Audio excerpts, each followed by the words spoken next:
Hello, everyone. This is weird. I'm Val with Multiplane Podcast and Movies That Make Us. I'm Jake, just with Movies That Make Us. I'm Tracy with Movies That Make Us.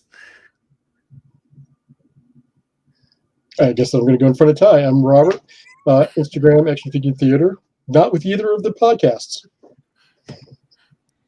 Oh, Ty, you went out of turn. Ty, you went out of turn. You're fired. What are you doing, Ty? Is this your first podcast ever? What is happening right now? It's hard to hear with this thing on. I'm hot. Don't wear it. I had to at least open with this. Okay, come on. Well, you ruined the whole show. I'm Val. You have already worn it longer than Star-Lord even wears it in the movie. So, so Ty, go ahead and introduce yourself, and then we'll introduce our special guest. I'm Ty. Hi, guys. Yeah, dressed as Star-Lord today. He's also with Movies That Make, or with Multiplane Podcast. My goodness. And then our special guest, Robert, like you have been on both of our shows, I believe. We have done a few things together throughout the years, and we're all a huge fan of you and your different Instagrams. Absolutely. Thank you. Happy to be here. Thank you for inviting me. And this is a little weird because, Jake, you usually do all of the running of the show, but I pushed all the buttons to get in here. So does that mean that I have to keep the show flowing today too? Yeah, I don't know. We're in a totally different multiverse. Yeah, I was gonna say, I feel like we've slipped into this new multiverse where I'm not the one pushing all the buttons, so I don't really know. Like, even our nameplates are a different color. I don't even know how that happened. Like, so I don't know what's happening. So what I thought we would do is, because the Multiverse of Madness is kind of this red, and then also we use red on Multiplane Podcast. We've got I'm trying to flow both shows together, get equal representation, but also represent the movie a little bit. There's our little nameplate with everything. I'm trying to do some branding and some extra. I'm wearing red, just kind of representing the red from the movie. I also did my hair a little more red today. So did I. Oh, you did? Yeah, honestly, my bad. But for those of you that are tuning in, whether you're listening or you just joined us live, we have put this multi-podcast together because we are going to be talking about Doctor Strange, Multiverse of Madness. Yes, that is correct. That is what we're talking about. Jake's just upset he's not the guy in the chair today. He's always the guy in the chair. Always. I'm still a guy in a chair. So, yes. So, Multiverse of Madness. What did you guys think? We'll start. I mean, I don't know. We'll start with a generic. What do you think? I do want to say though, if you're just stumbling upon this, there will be spoilers, and if you haven't seen the movie, you don't want to stay. Go see the movie, then come back. This will be up on YouTube on both of our YouTube channels. And you can catch it after that. If you don't care about spoilers, then by all means stay. We would love to have you. Just don't be like the people next to me when I went and saw it, and you're asking questions throughout the whole thing because you don't know what's going on. I was going to say, if you haven't seen the movie, we might help you. We might help you out with a little bit of direction. Yeah. You know, if you maybe don't know as much about how to get through the multiverse. Well, yeah. I'm not sure, though, even after this movie, that you know how to get through the multiverse, because we only went to a couple places. No, we went more places than that. We just didn't stay in a lot of the places. We did a good montage. That's true. They stumbled through a bunch, like the Paint universe, which was cool. Yeah. But they only really went to one and stayed there. I don't know. Well, it was nice. I'm not trying to complain, though. I feel like I'm starting off complaining. So I want to start off with how do we feel, those of you that watched WandaVision, and this was kind of like you watch WandaVision, you get all excited, you wait a year for this movie to come out, and now this is like the prize for watching WandaVision, What If, all these different things. But do you feel like for that show specifically and this movie that it was a good payoff. Because for me, and Ty and I differ in this, I thought WandaVision was fine.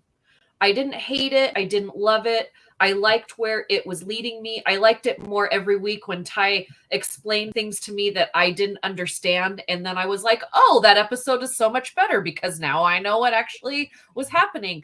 But I do think, in my opinion, that having that setup and then watching the movie, it was a very good flow through those stories. I felt like it connected well. Anybody else? I'll just say something real quick. Why I really enjoyed WandaVision were for all the fun little Easter eggs and snippets. And from this movie, I'm going to just display this shirt. This is why I love the movie. It gave us the big back for this. So I hope that's the last layer you're taking off for this show. Too hot, guys. He's got a Fantastic Four tattoo on his chest. Podcast That's what's coming after next. dark. WandaVision to this was not a very far departure at all, and actually, like you said, flowed very nicely. They did a number of very unexpected for me things with the character, which I'm sure we'll get into later. And yes, Ty, it was great to see the professor and some other people. We're not there yet. Hey, I just said why I liked it, okay? There was little snippets that led to me screaming in the theater. Part. I think this works for a general overview. Okay, so does anybody? Oh, go ahead, Robert. Oh, I was just going to say, but I've talked to some people who've seen it, and they were like, I didn't think this followed at all. I'm like, did you stay for the very last scene in WandaVision? Because that led directly to where we are now. Yeah.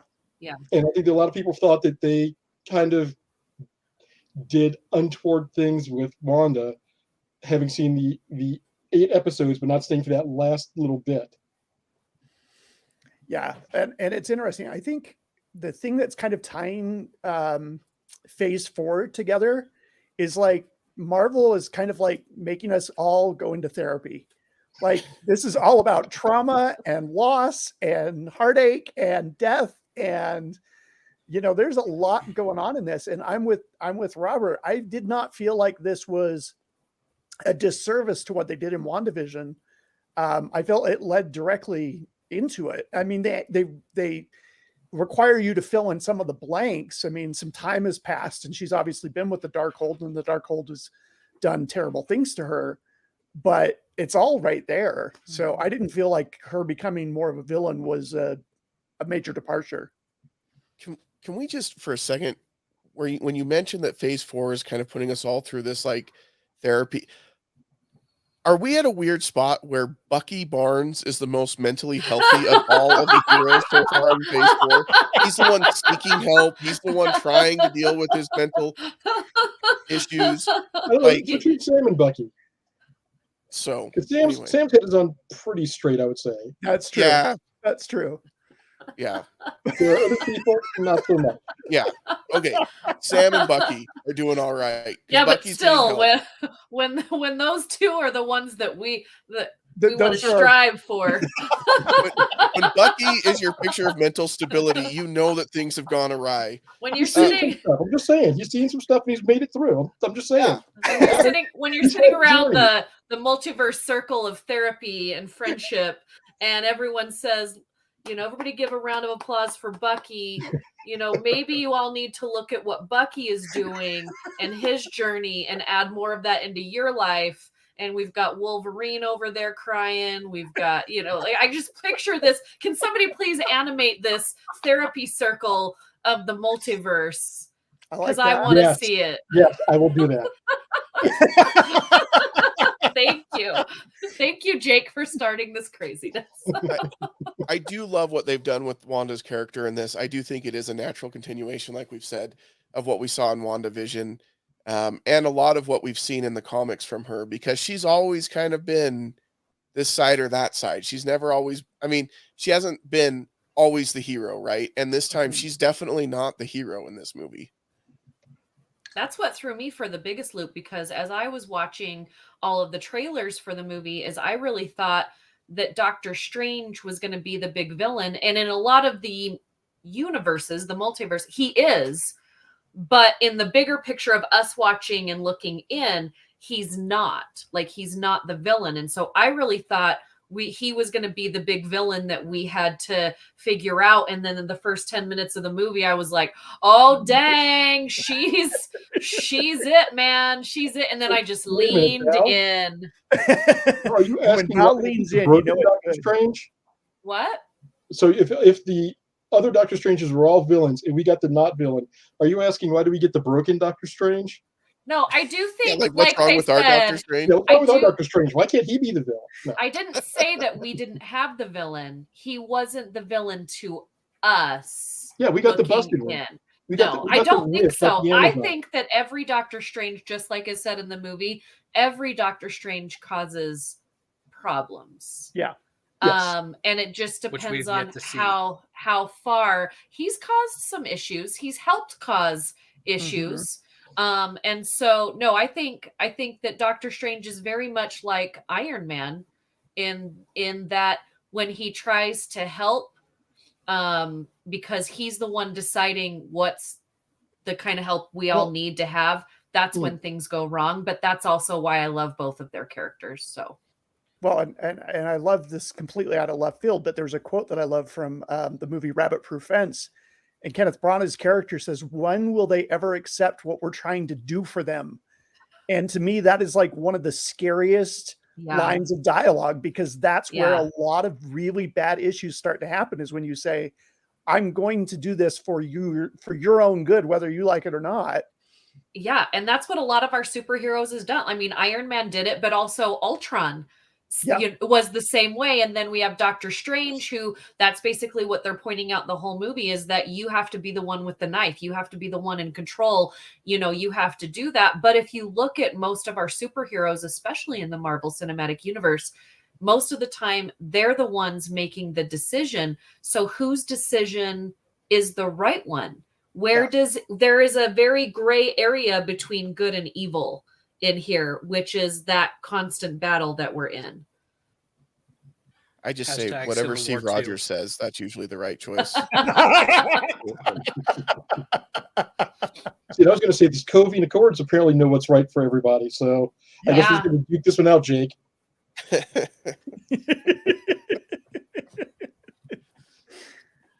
Yeah.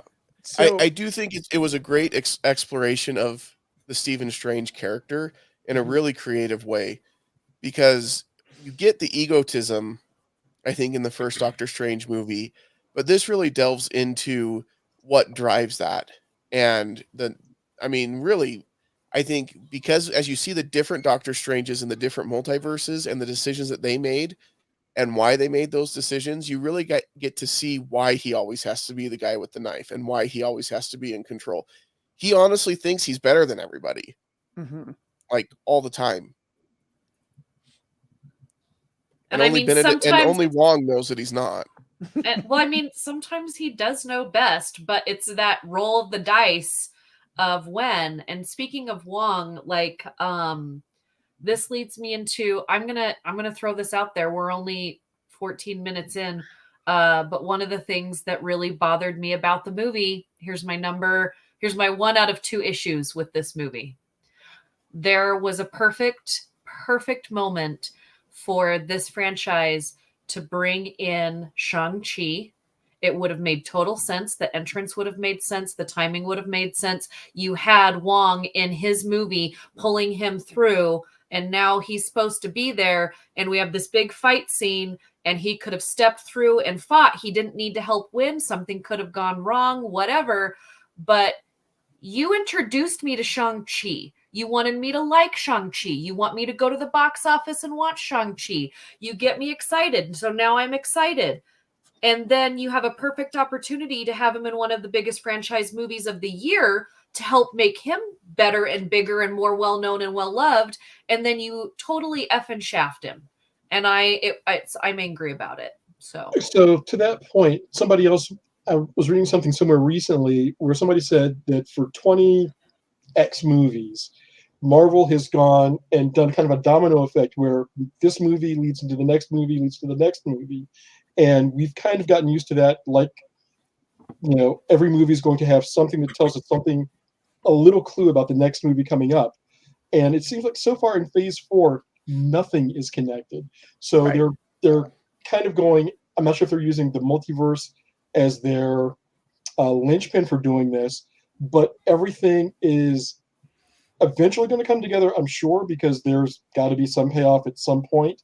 But at this point, we have the Eternals over here, we have Shang-Chi over here, we have the Disney series, which don't tie into each other.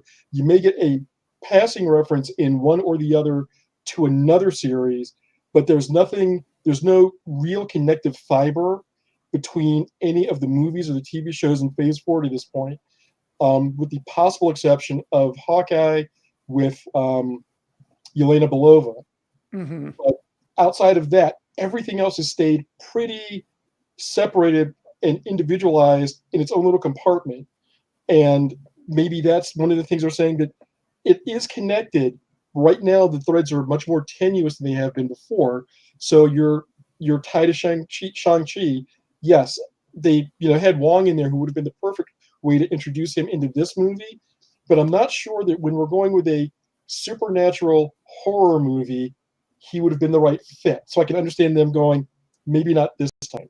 See, and I think I personally agree with some of what you said, but I also think that some of that I don't agree with, because I think that Shang-Chi was more intense, violent, and supernatural than all of the other movies leading up, even somewhat of the Eternals. The Eternals had some, I didn't think the Eternals went as far as they could have in what they had available to them, right? But we're not going to talk about Eternals today. But when I don't mind you giving me some fan service, which this Doctor Strange movie has a crap ton of, and we'll get to that in a minute. But when you give me a movie like Shang-Chi, which I think was one of like the best superhero movies made, in my opinion, it has fantastic fight scenes, has amazing music, it has great flow, things that move together, and it introduces us to characters that we didn't know, and it has us care about them almost immediately. But then you throw in Wong, okay? Wong we already care about, we love, and you're giving it to us. Why? Because you think this movie can't carry itself on its own? Or so are you throwing it in for no reason, which I don't like when they do that to us. And in the past, Marvel has set up the fact that they have a reason for everything. So don't start giving me little pieces now. And I guess it wouldn't have mattered if there wasn't a perfect spot in Doctor Strange where it totally made sense, because they've brought other characters into other movies where it didn't make sense, but we didn't care because we loved the character, right? So I just thought it doesn't make me hate the movie, but it makes me call BS on them giving me Wong and Shang-Chi. Yeah, I can see I can see where you're coming from on that, Val. I feel like there's not a lot of confidence in Shang-Chi, to be honest. I mean, let's be honest, in this movie, the Inhumans got more love than Shang-Chi, and that's not a good thing. Like, that's not a good sign for your franchise. But like, even looking at the What If series, we got nothing with Shang-Chi in What If. We got nothing. So it's kind of like that movie came out, that and the Eternals both. They kind of just came out, and then we haven't really done anything with them. And I feel like this movie did more to tie stuff together than previous movies in the Phase 4, because it tied together WandaVision. It did tie in some of the What If stuff. So it's done more to tie stuff together than the other movies. It tied in 2004. They tied in movies from 2004. like that's what I'm saying. Like, it tied in, Jake, like you said, all these movies. So then don't give me Wong and Shang-Chi if you're not going to tie it. Like, I want to understand, and maybe I will later, and then I can have you all back on, and I can say, I'm sorry, Marvel. I love you. I eat my words. But right now, I think BS, Marvel. I love Shang-Chi. You want me to love him. Give him a little love back. I do think it would have been problematic to have him there because of the powers that he has. How do you have, like, she killed everybody except for Wong and Doctor Strange. So you'd have to. I don't know. I think story wise, that may have been the other issue that they would have run into. Like, how do we bring him in and not make him look like a loser, but not kill him off, but not have him beat Wanda? I don't know. Maybe there were too many problems. Here's the thing with Neil regarding to, Marvel not playing this domino effect. Is this something that the TVA has something to do with? Right now, are we seeing them trying to tighten down on the time strains with the new Kang that's coming in? Are we seeing them trying to not blend it, but then that's what comes in that drops in the Secret Wars plot that we're going to get down the road? I also think, I'm the poster boy for selling the pitch for the Midnight Suns. I think the reason that you didn't have a lot of references to other characters is because this was Marvel's attempt to kind of throw out there saying, hey, this is the style, the feel, the graphic side of things that you are going to get with some of these next movies. Like, as soon as we came out of the theater, and this isn't the spoiler part, but me and Trace were both saying they were really pushing the limits to some of the things on this film. And so with Jake, I don't know if bringing him in to that scene or to this story plot was going to mix on the same note. Yeah, she kills everybody, so that would have been problematic. I think this was them kind of just trying to make something different, pushing the edge, saying, okay, this is a branch of our new stuff we're going to be bringing to you. But I do agree, Shang-Chi needs more love. I'm just saying. I love you, Shang-Chi. Oh, yeah, no. I love Shang-Chi, so...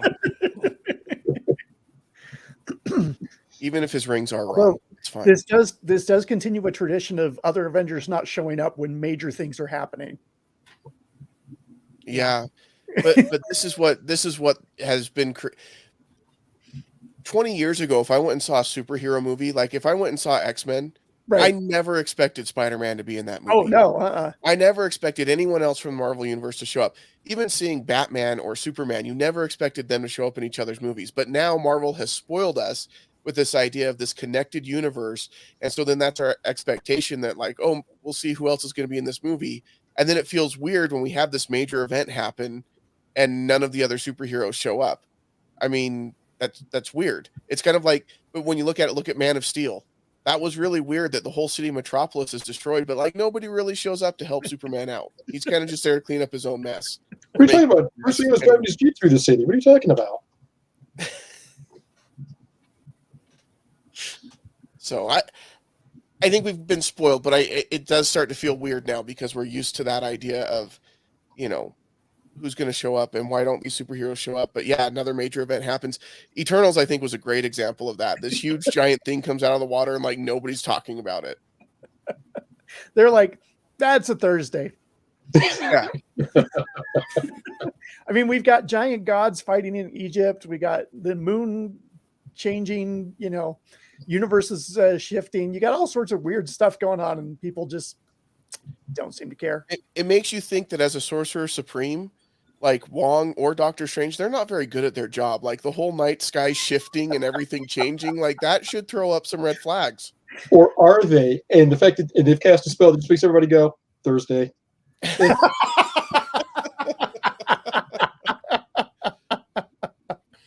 Maybe they're better at their job than you think. He's just sitting there by the fire drinking his cocoa in the vast blah blah blah of the universe. This is the blah blah blah Thursday, drink my cocoa. But I'm gonna do my other gripe and then I'm gonna leave you guys up to telling about all the things you love about this movie. My other gripe is America. I feel like it's the country or the character in this case. I mean, let's jump into just the character for this episode. Yeah, we'll jump into the country later. A little bit deeper. Yeah. I want to go to bed at some point tonight. But just the character. One, I thought she was very well cast.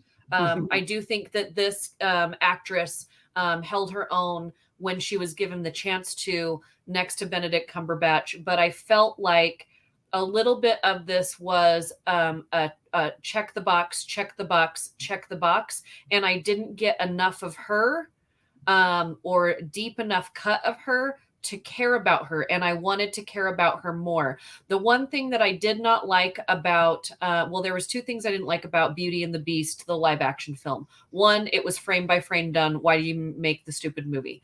Two is there was a lot of things about that movie that they added in that I felt like it was a check the box. We need to have people of color, check the box. They're no relevance. They don't do anything special. They don't have a storyline, but they're there. We have LGBTQ, check the box. We have I felt like America to me was a check the box moment. Every time I thought they were going to give her something real to do, we were going to dive deeper into her storyline and make it relevant that she's there. I didn't get enough. It wasn't enough heart for me. And so I thought that point of the movie was a little drop for me. I know there was so many other things going on with Wanda, with the Strange, with all of that. If you can't give me enough of this character that you want me to care about, don't give her to me at all. Because I felt like I wanted to know more about her, that she's got a great backstory. And I know we're probably going to have another movie and she's going to be in it. And this was just an introduction. Fine. But give me a teeny bit more of caring about, because I felt she was, when she had her moments, she was strong on screen. She was just delightful, like this side character next to him that I know is going to be coming out from not being a side character. But I felt like, to me, they just checked some boxes and moved on a little bit. Maybe I'm the only one, but we often say, Val, that like 99% of movies are too long. This one I wish was a little bit longer for one of that's part of the reason. I did feel like we kind of got shafted with this character for sure. I thought that she had a reasonable amount of screen time for not being the focus of the movie, for the main focus for many parts of the movie. As far as checking the box, they needed somebody with her power set, and really she's the only one that I can think of that fits the MCU profile to bring in and to be a late phase 4, early phase 5 tie to what they've done so far to introduce the Young Avengers, because we've met, I believe, 6 of the members already. And like Ty was saying, we're going to see her again. We're going to see her in Young Avengers, especially after Kevin Feige almost killed Haley Steinfeld on stage for spilling the beans on that. So we know that we will see her again. I think that you're right. She did great holding her own against people who've been doing this for decades in some cases. And I would have liked to have seen more, but I think that what we got was the taste that we needed, especially for people who know nothing about her. And for those of us who do know more about her, I'm like, no, that all really does fit for Multiverse, for somebody who's not sure of themselves, and the way they introduced her was actually pretty perfect for the character, for the MCU. And we know that the MCU has done adaptations of comic characters or their stories over the past 10, 12 years. But what we got wasn't bad. And yes, it would have been great to see more of her story, how she, how is she dealing with the fact that I'm just jumping from universe to universe, and I'm basically Sam Beckett in Quantum Leap, and I stopped here for a minute. I don't know how long I'm going to be here until she, figures out her powers. But for now, I'm willing to trust what they were doing, just to give them, enough America, and I'm sorry, not enough Shang-Chi to move the overall multiverse from Marvel Cinematic Universe forward. Yeah. Do we have to start calling it the Marvel Cinematic Multiverse now, by the way? MCM? Yeah. MCMU.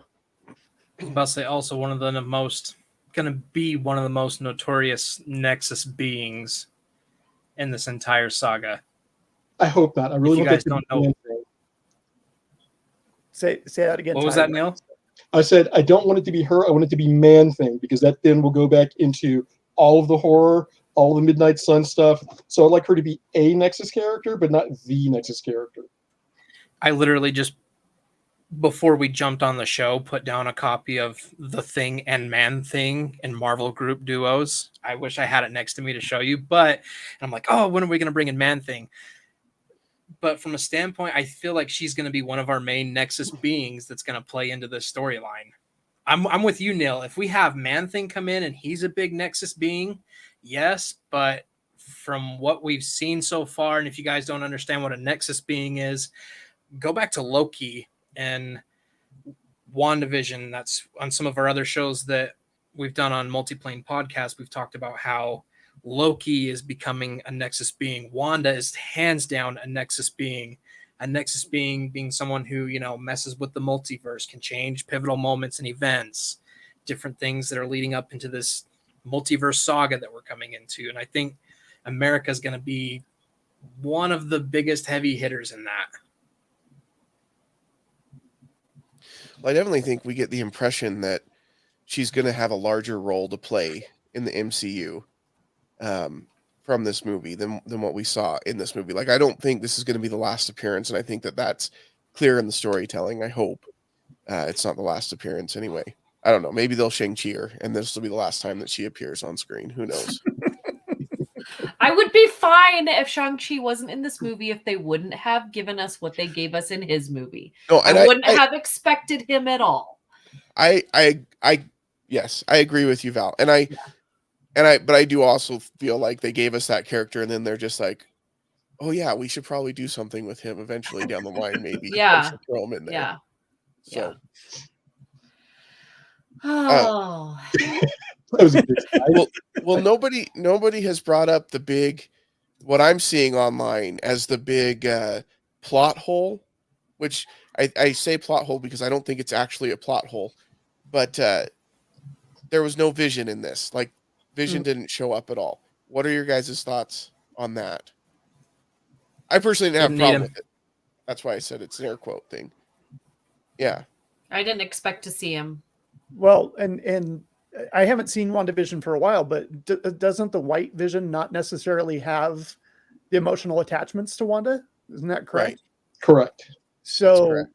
I could see him not really getting involved in this or even knowing what's going on. Yeah.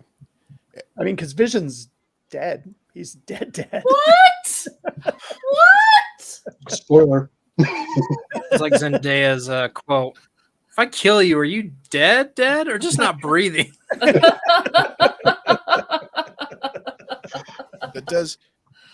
does remind me of a joke. What do Matt Murdock and Wanda Maximoff have in common? No vision. They both have no vision. But I'm Jim. That was an awful joke, and I'm sorry for the hate mail. All of that this time goes to the Multiplane mailbox. We don't check that. I think the movie was better served for me without Vision in it, any version of Vision. I think that, to go back to what I started with at the opening of the podcast, we're looking at Wanda she's dealt with that portion of her grief, and her focus is now on Billy and Tommy and getting to them. I think that we saw what she was willing to do to get to them and to find her way to them where they existed outside of the WandaVision setting. She did some pretty horrible things to get there. She did some pretty horrible things to them. But I think that, Vision was, if I can get this part of my family organized, I can worry about this later. Yeah. And I think that she was totally tunnel vision just on the boys. Tunnel vision is a different kind of vision, but she has it. It's a night. It's a night podcast, guys. This is what happened. I was actually kind of catchy. I'm like hanging on the next word. I'm like, what's it gonna be? I feel like she's with her bubble gum and like dancing in her kitchen. I got tunnel vision. I can totally see that. I may not have regular vision, but I got tunnel vision. So the one thing I really, really loved about this film And I'm not, you guys all know I'm a surface nerd. I haven't read a lot of comic books. I don't know a lot of what all y'all know, but I loved the horror aspect of this film. And I never thought I would say that, because I think the horror aspect of this film is the type of horror that I like. Mhm. And I loved the coloring of it. I loved just when Wanda comes out of the gong and does the thing, and I was just like, that was an awesome shot.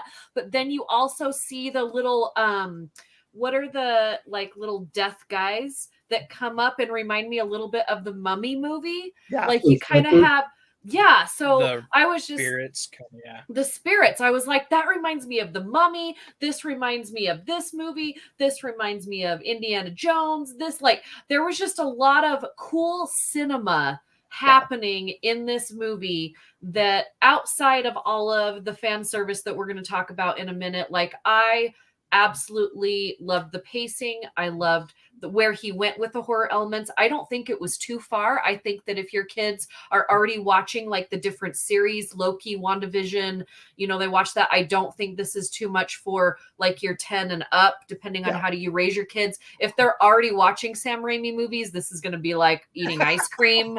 But I just thought it was so much fun visually to watch. And this is why I'm really excited, and I hope they keep this going. I love the fact that they're letting these directors come in and play in their sandbox, but letting them keep their flavor and adding to it, because oftentimes when you come into a genre or an established universe, you've got certain lines that you have to color within, and you're not allowed to stray out of that. And then you've got guys like Taika Waititi, who completely reinvents Thor for the better.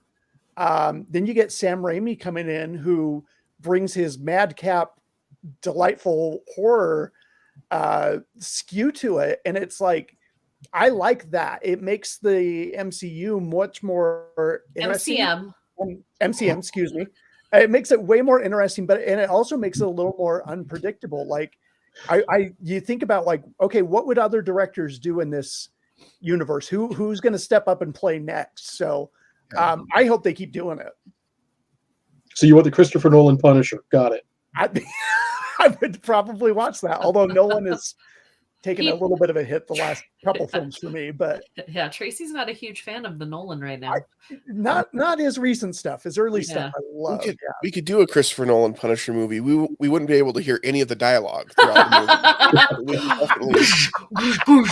You don't need to. It's just the shots. You know, with that character, you don't need it. Yeah, you're right. Well, and it's interesting because you've mentioned that before, Tracy. And what I really like about that is the MCU, or the MCM, however we want to call it, is becoming more and more like the comic book universe of Marvel. Because when you pick up an issue of Doctor Strange, it's going to read very differently than an issue of the X-Men, and it's going to read very differently than an issue of the Avengers. And that's why you have some people that are like, oh, I'm more of a cosmic Marvel guy, so I'm reading like Guardians of the Galaxy and things like that. Or I'm more of like, I like the Captain America stuff and the spy stuff and the things like that. Or you're like Ty and you just consume everything. But like they all feel differently and they all read differently. And you've got the horror comics that are very different, but you can bring these characters together for these big major events and it works. And I'm glad that we're seeing more and more of that in the MCMU plus. You gotta have to a streaming provider. Everybody's got the plus now. Yes. So, kind of talking with Val about the that scene where we have the souls of the damned that come up, and he is first being attacked, and then he manipulates them to use them. Neil, I'm getting some serious, and I don't know if you've read these. I'm getting some serious Marvel Damnation storyline. I have not. Coming off of these few scenes. So I'm not really familiar with that series, but I'll take a look for it. I will tell you right now, especially with how we had Strange, we have this really macabre version, the zombie version of Strange here, right? And he's using the souls of the damned, and he's kind of playing with magic that shouldn't be played with. This had super strong Marvel Damnation storyline, and like Jake was saying, you know, they're gradually starting to pull that line closer and closer to their base content. And I'm like, man, if you guys just stick with this stuff, and if we pull Raimi and maybe a few other directors from the genre in here, I am just, I can't even give you words on how excited I am for their supernatural and horror side of Marvel. And we were talking on our last show on Multiplane about how Marvel has a super rich, good history with horror, the horror genre, whether it's being tying in Dracula with the Blade series, Moon Knight with Wolf by Night, which is kind of a representation of the Wolf Man, and the Mummy, kind of, we've seen that in some of the Moon Knight episodes. It's just, I'm super excited. And the more and more this movie delved into the darker arts, I'm super amped. So you basically want Jordan Peele or Ari Aster to come in and play. Oh my gosh, if Jordan Peele, it would have to be like a serious Moana sandwich. Like I'd have to watch Moana and then I'd go with you guys to the movie and then I'd be scared and excited and loving every minute of it. And then I would go home and I'd watch Moana again and cry myself to sleep. But it would be amazing. It would be that movie trilogy there. I want to be part of that if it happens. When it happens. Okay. Just for the if Jordan Peele, if they were to say he's gonna handle our Ghost Rider entry, yeah, I would actually want to watch Ghost Rider because right now I feel like it's crap. I don't know what you're talking about. Tread lightly. Nick Cage's best roles. Ty, it's crap, Ty. It's crap. Ghost Rider, no, it is not crap. Okay, the second movie was garbage. I'll give you that. The first one, though, it's hot as garbage. A child who had never seen any kind of live action adaptation, and he was first introduction into the Marvel universe. Like, Ghost Rider was my thing. And as little Ty, that was fine. And now, like I said, you and Tracy hating on Norman Reedus coming in possibly. If he comes in, I'm like, give it to me. I want it. No. Do you guys see why I love doing a show with Ty now? Because I just poke him. I just poke him. When Ghost Rider that was one of my letdowns of this movie, honestly. I had two letdowns and they were pretty small. When Ghost Rider came out, that was such a weird making choice. Any cameo. Such a weird choice to go with that movie. Like, hey, let's start making some superhero movies. Let's start with Blade and Ghost Rider. That sounds perfect. That's Sony for you, though. Yeah. And let's hire some really great actors, but give you scripts that are piles of hot garbage. The Blade movies are not on the same level of garbage as Ghost Rider. I think we need to clarify that. Nick the Blade Cage trilogy, if you start bashing that, there's going to be some... Sam Elliott. That's the Guillermo del Toro right there. So I liked Blade, and I will stand by Blade. Do you guys, Ty and Robert, do you remember when Ghost Rider was part of the Fantastic Four? With Wolverine, Spider-Man. When he met them in the animated series. Yeah. Yeah. That was a weird time. I don't know books. Just thought I'd throw that out there. That was, can we jump into the fan service of this movie? Okay. Can I go back for just a second? Yes. Quality of the movie, Val, before we do that? Yeah. Did anybody else notice, or was it just the lighting for me, that as we got further into the movie, Wanda's costume went from being a crimson red to a darker, more black-toned red, and the dark hole took more and more hold on her? Mm-hmm. Yeah. Okay, wasn't just me. Great. Well, she has two different costumes, right?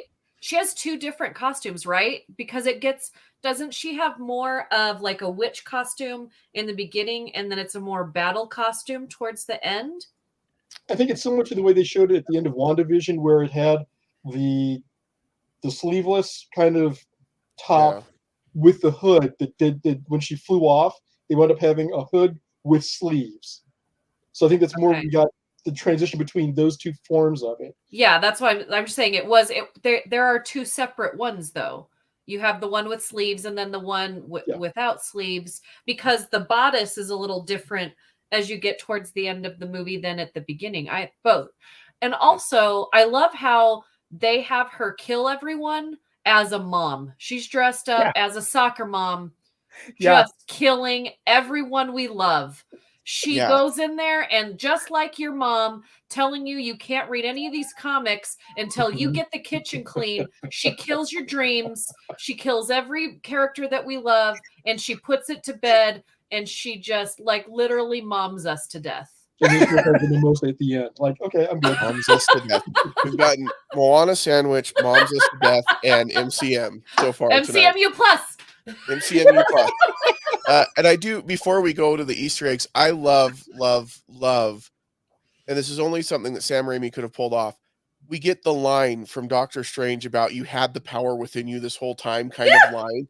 And it's zombie Strange. And it like half his face is missing. And it's this like touching moment where he's like, and I I'm know laughing. you can do it. And it was so perfect. It was just so well done. I'm like, this only works in this movie. And I love that they did that practical effects too. And Jake, did anyone else? I can tell you right now. Go as ahead, a makeup Ty. artist, that Zombie Strange, it gave me all different levels of happiness here. Yeah. So the vibes I got when he was talking out of the side of his mouth, and I'm trying to hold my crap together, right, is Tom Cruise from the vampire movie, whatever the crap, mixed in with Halloween Town. Who's like the old dead kid from Halloween Town? Or no, the Witches movie. Who's the old guy from the Witches, the Disney Witches movie with the 3 witches? What's his name? Pocus. Hocus Pocus. Billy. So if Billy Butcherson, dead Billy Butcherson, and Tom Cruise from Interview with the Vampire had a baby. Not Interview with the Vampire, not vampire crap. That's what it was. Vampire crap. Not Interview with the Vampire. I'd kind of get more Little Nicky if he was rotting. Hey guys, what's up? I'm just trying not to laugh. It was so perfect. Yeah, it was great. All right, Easter eggs. I mean, Val talks you up, Ty, about how you know all these Easter eggs and all the Marvel everything. So this is your moment to shine. You got 10 minutes, you're getting man. A double whammy, guys. I hope you brought your popcorn because we got Neil with me too. Oh man, brought reinforcements right here. Okay, so if I skip any, Neil's gonna come up and be like, "And there's this, and there's this." Big. He's got to hydrate. You got to hydrate for this kind of stuff. You can't just go in like unhydrated, dehydrated, whatever. Let me just give you the one that my favorite one that I lost my mind. I feel like the rest of the theater didn't, and I hope Tracy heard me. So the way that we were sitting in the theater, Tracy was up here and I was right here. So I'm hoping he picked up every time I yelled. I asked him to count for me. And then Tracy said, and I quote, he sat in the fancy seats with the fancy people looking down on the rest of us commoners. He texts me and says, "Hey, I'm having trouble getting in." I'm like, "Hey, I'll save you a couple seats, no problem." He comes up, looks at my seats and goes, I've got the fancy seats down below that are press only. I think I'm going to go sit there. No. This is not how this played out. I even tried to get Tracy to sit next to me. All right. Whoa. All right. We're at 48 minutes, man. Drop those. Right, go. Okay. Yeah. So my favorite first little thing that they dropped in is when we have, what's her face? Sorry. I'm pulling in. When we have, I feel like what's her face has to be Anne Rice. We're in the next universe. Vampire. We have Christine basically talking to him that's locked up in America. And she says, "Yeah, I'm the lead person at the Baxter Foundation." As soon as she dropped that name, I was losing my mind and I already knew what was coming. And I was like, "She said it." And I brought one of my buddies who is a newer kind of lighter surface fan like you, Val, and I was going to Matt and I'm like, "She said the Baxter Building." And he's like, "I don't know what that is." I know for both of it's okay. Yeah, and so as soon as she said the name Baxter, I was like, "Oh my gosh," losing my mind. Fast forward to when we're meeting the Illuminati, and I loved the dynamic of how they set this up, and it was different from the comic books. So you have Mordo, who is the Sorcerer Supreme in this universe. We have a different Captain Marvel. Yes. And then we have Yes. I was happy to the see other that. awesome That was scene. a surprise, a very pleasant surprise. Yeah. And then we had Captain Carter, who I was like, oh, geez. Okay, swapping out. That was a fan service right there. Haley And I Atwell. told you guys, What If is going to tie into this. And we not only had one What If character, but we had multiple What If characters show up. Mhm. Tracy, that was very quiet. My I don't know Haley if you're Atwell. trying to say something. I'm giving some love to Haley. She doesn't need And any more. so- Shang-Chi needs your love, Tracy, not Haley Atwell. No, he got his own movie. She was only in parts of. She got her own They had their series. series. They sang and danced in it. It's not a full length feature. The big Okay. jaw dropper that I yelled and I was like, was when we had John Krasinski come in as Mr. Fantastic. And that's probably the loudest that I screamed, and I didn't even go, ah, like the rest of the crowd. I was like, oh my God. I literally just yelled. I think the entire theater did at that point. And me, then yeah, they was took major. our dreams. I heard them squeal and like girls. squashed I them. verbally just, blah. I think Raimi was really having fun at that point, going, I'm going to give you what you think that you want, and then I'm going to kill them all. And I then like think in basically gruesome what- ways, which I thought was fantastic. The Very way he unique killed way. Black Bolt, I was just like, you can't kill Captain Pike like that. What are you doing? Yeah, that was intense. No, I what I thought he That did moment was was shocking. Yeah, was when show she's us like, "What now?" basically in the multiverse, anything can happen and we can do anything we want. And I thought it was a big middle finger to Sony as well. Just like, well, we've got all these characters and now we can do whatever we want with them. And watch this. Kill, kill, kill, kill, kill. And then we'll But bring guess them back what? to We different can versions. bring them back because right. this isn't even the universe we're making movies in right now. Mhm. But here's one of the fun Easter eggs that I caught too. So when we have Reed Richards come into the scene, you have this little bright square that he kind of pops through. That's a big Dr. Doom reference. So that little square light there is actually his time machine that he's used in the comic books. And so he's gone through and kind of done his stuff. And I don't know if Neil, some of the Fantastic Fours, if you've gone through those. In this universe, obviously, Reed has repurposed it to just, move through space and I mean, it's Reed. Come on. teleportation He's like, thing. yeah, I got some time for breakfast. Yeah, we're done. Yeah, it's like, I'll fix this broken time machine and just make it a teleportation device. One of the things I did appreciate about the Reed Richards interaction with Wanda was when she asked him, do you have kids? And he said, 2. And I'm like, yes. So there's a Val and a Franklin's out there somewhere, and Yeah. it's 2. But the fact that they just kind of dropped that little reference, I was just like, But that led into the best line of the movie when she says, good, then somebody will be there to mourn for you. It's like, Yeah. Whoa! Do they have a mom?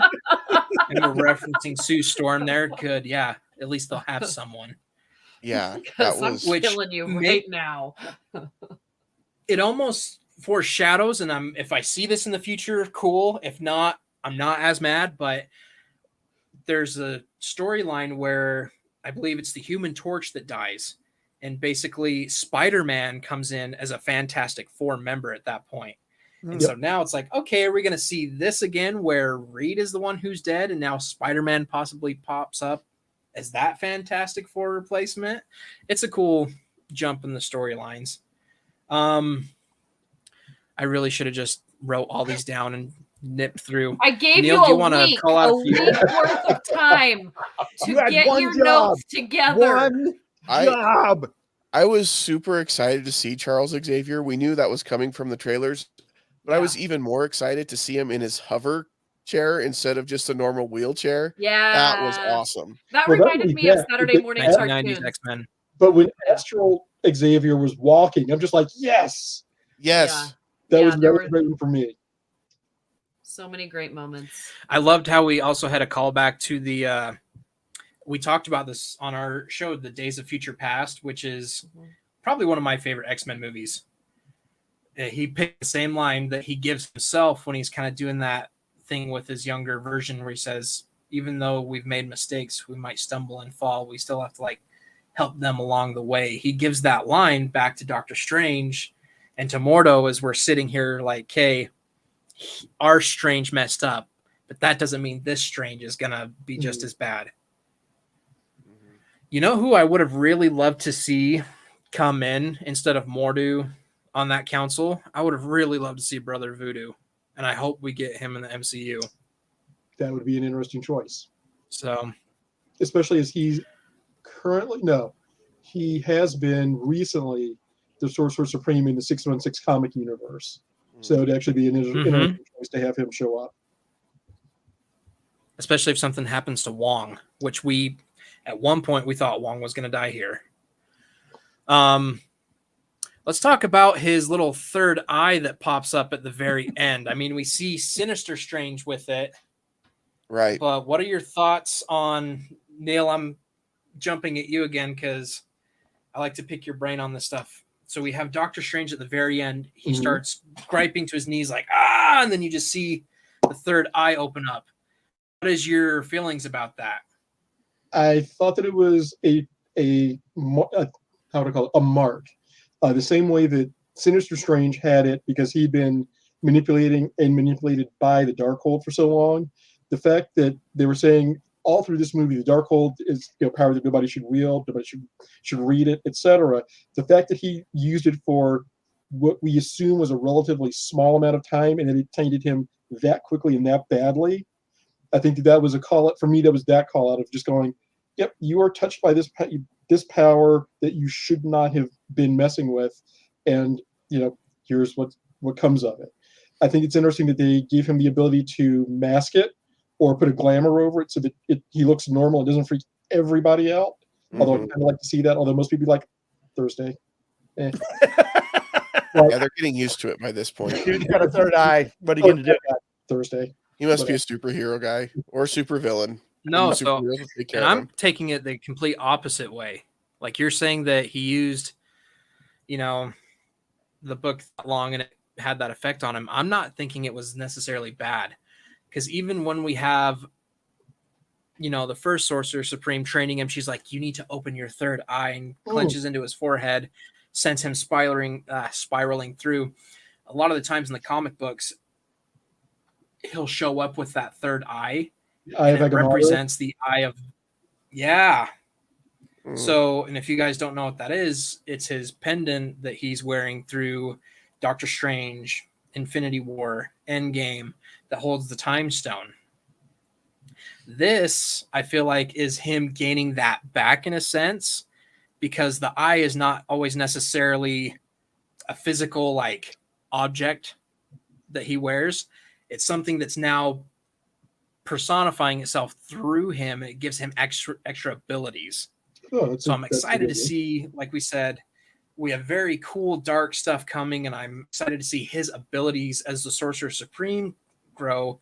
And I really hope that kind of foreshadows that we're going to get the Cult of Strange, which is a group of humans, super humans, who basically he siphons, if there's a big spell that needs to be done, he siphons it out to these other people, and it pretty much takes all of their life force to cast it. It's like having extra juice behind him, and it can get pretty dark. So, and then go ahead. Leah. Yeah, I was going to say that's what I was about to say. I had to look up who that was because I didn't know. Who yeah, I don't feel like they did enough for the average moviegoer. I had no clue who that was. I'm like, okay, cool. It's Charlize Theron. That's cool. But I had no idea who that character was without some research afterwards. Craig Price was like, they always give everything away like that. I don't think they always give you for the fans. I think this goes definitely to fan service. Like, you see her. He's like, I was like, I know who that is. And there's a guy next to me who's like, huh? I'm like, don't worry about it. It was the same thing with the Eternals, with the characters that showed up at the end of the Eternals, and then you also had the Black Knight reference that you like. For the average moviegoer, it's like, okay, those guys are going to be cool at some point, but I don't know who they are now. Yeah. But for the comic book fan or someone who's... I didn't know that was Blade's voice for a while. Yeah, I thought it was the Watcher possibly, or I think the Watcher was my main call for who that was at the end of the Eternals, just because we have a disembodied voice. All right, what do you do? And that's usually the Watcher when it's in Marvel. No, that's Blade doing his Nick Fury thing, recruiting the Midnight Suns. Which is why I was hoping. I was hoping that second, post-credit scene. First off, Clea, guys. Let's talk about Clea a little bit. At first, I thought it was Medusa. Yeah. I thought it was another Inhuman coming through because, we dropped Black Bolt. Why not drop another Inhuman in here? But then, I looked at him and was like, oh, crap, that's Clea. And I think it was the perfect snippet.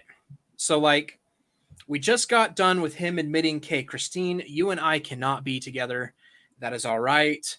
I have made my peace with that. He is at the end of this film gone over that hurdle. Clea shows up, and Clea is his next love interest. Yeah. I can't remember. Neil, correct me if I'm right or wrong, or Jake, anyone who's read these. Is Clea the niece or daughter of Dormammu? I don't remember how she's connected. Jake? I think it's niece, but I'm not totally sure. For some reason, I was thinking it was sister, but I read it on a wiki, basically.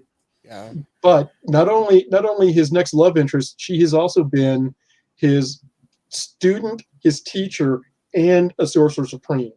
Yeah. So that's also setting up a lot for her potentially in the future as well. So really quick, before we run out of time, can we just talk about how good Elizabeth Olsen was as Wanda in this movie? She was really, really good. Phenomenal job with it. And I really hope that's not the end of Wanda, because there's a lot more to do with that character. So Tracy, we never saw a body. Yeah. And even if you see a body, they can still bring it back. She can dream walk. I mean, yeah. And I saw a quote from the scriptwriter who said it was Wanda versus a mountain. Who do you think is going to win? So kind of, very much hinting, but especially with the spinoff that they're doing, Agatha. So I would think that should play into that, but who else do we know nailed this movie? Who has a red source of magic, who can pull the soul of a damned person to their realm that we see? This is Ty has been talking about this for the last 2 years. I know. Oh, if it's who Ty's been, I was gonna say that's who Ty's been talking about is Mephisto, and I know that's the everybody's waiting, or a lot of people are waiting. I'm still calling it. I'm still calling behind the scenes. She physically, we could see her there, getting crushed by the mountain, but for all we know, internally, she's about to go to hell, and Mephisto's like, "You've got some juju. That's mine." And then again, the boys were a big part of this movie, and they are part of him. So it's gonna happen, guys. When it does, we heard it here first. My horn over here. All right. Make sure you get another sip of water first, though.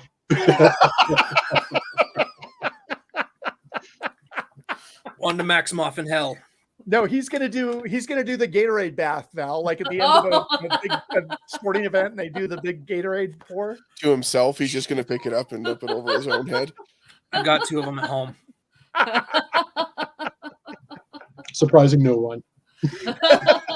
All right, what do we want to grade this movie? We have to give it a grade. Let's start with our special guest.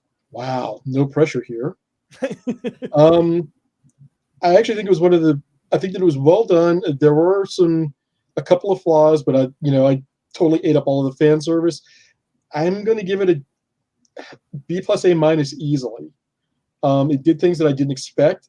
It did things that I wasn't happy with, which is good because it takes me out of my comfort zone for what could possibly be next. So I'll give it a hard A minus. Tracy? I'm with Robert here. My initial feeling was an A minus. I wish it had been a little bit longer. I felt like there was just so much in this, but the thing that I really appreciated was I was afraid going into this was going to be multiverse, and cameo. And it was going to get overbearing and overstuffed. And it wasn't, which I was really excited and happy about, but I'm a Sam Raimi fan. I love his art style. I love his sense of humor. The camera work that he brought to it was just so much fun. Like those damn spirits, I'm like, they're like a nicer version of a Deadite, basically. So, you know, just a lot of fun. But yeah, I have a couple of friends who had not seen WandaVision who were like, what is going on? So, you know, I feel like they did enough to explain it, but yet it still left some people out. But for those who had seen it, I give it an A-. Yep. I'm gonna give it a solid B, and that's a good grade for me. Listen, I gave you my things that I didn't like about it, but I'm with you, Robert. Like I want to be surprised. I don't go in like with a huge amount of expectations, and I don't read a lot of things about what the movie is supposed to be. No, even he'll send me things. But when I'm like, la la la la la la, like let me go see it. So I do get excited, but when you get me excited from another movie, you know, and then I see it, I'm like, oh, that would have been great. But to me, it was enjoyable. The two issues that I talked about earlier were basically my only issues, but solid B for me. It's not one that I'm going to go back to and watch over and over like I will Spider-Man. But I really enjoyed it. I'm going to give it a B+. I feel like it was well done. I do think that it's great that it's something different that we haven't seen in the MCMU plus Niner extra before, and I think that's really great. And I'm glad to see some different styles and some different stories being told in this universe. And I think that's really exciting. But it's not, to me, it's not on the same level as Winter Soldier and Thor Ragnarok, which are probably my two favorites, or Infinity War and Endgame. But I enjoyed it a lot. B+ is still really, really good. Mm-hmm. Before Ty rebuttals here, I'm just going to say B+ is still really, really good. We're not here to slam people's scores. I'm not slamming that. I'm perfectly fine with the score. I'm just saying the Sorcerer Supreme could take on the Winter Soldier any day, any time. But I'm going to give this one. Doesn't mean his movies have been better. I just think Winter Soldier was a really good movie. Not saying he could take him in a fight. For me, this one for me is an A, guys. Like, it's my opener for the Suns, which I'm going to always keep rambling about. We're diving into the thing that caught my attention as a kid, and this hit the notes, and I hope to see more awesome stuff like this coming from Marvel, and I hope we even dive deeper into the horror genre with them. And it's a solid A. I'm going to be watching this one on repeat. Awesome. Well, we hope you enjoyed our extra multi-podcast tonight with Movies That Make Us and Multiplane Podcast and our special guest, Robert. If you didn't like it, you can email us, but we don't check our email. Kidding. We do want to hear your feedback, and we want to know what you thought about the movie. You can go ahead and comment below.